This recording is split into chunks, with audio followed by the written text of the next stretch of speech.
Okay, guys, next point here. What do I say? That's the biggest question I'm getting. When I call people, what am I supposed to talk about? How do I engage people in conversation? Let's start with what you don't say. You're not going to try to sell them something. You're not having this conversation with them so that you can sell them your personal product or service. That is not the point of getting in contact with people. The point of the conversation is connection. You're trying to make a human connection and trying to build a relationship. You don't build a relationship by immediately going to somebody and asking them for something. So what do you say? Well, here's what I would encourage you to do. When you go and you have a phone call with somebody, something that's really important to start out is don't talk shop when you begin. Don't start talking about your industry. I'm not going to call people and start telling them about all the real estate stuff that's out there. I want to call people and I want to bring value and I want to rekindle an old friendship, nurture an existing friendship, and maybe even develop a new friendship or relationship with somebody. And so in order to do that, we need to have a bit of a framework for how to have conversations with people. Now, there's something in the sales world that many of y'all may have heard of. It's this acronym called the FORD acronym.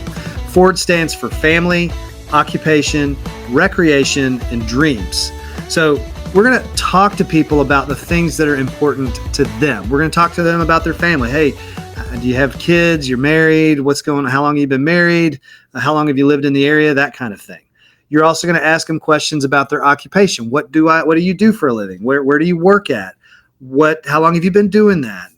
That kind of stuff. Recreation. What do you love to do? What makes your time, what makes you tick, right? What makes you happy? What do you bring your rest and relaxation? What do you do for a weekend?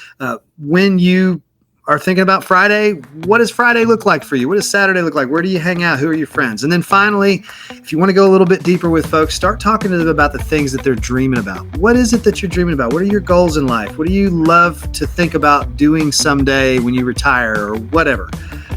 These are all great ways to start conversations with people. They're great ways to connect, to develop relationships with people. And so ask lots of questions around these parameters. That will help people to open up to you. At some point in the conversation, they might say, so what do you do for a living? And you can tell them about your insurance company that you work for, or you can tell them about the restaurant that you own, or your real estate business, or whatever it is that you do. But don't begin the conversation asking people to hear you out about your business. What you're trying to do is establish a connection.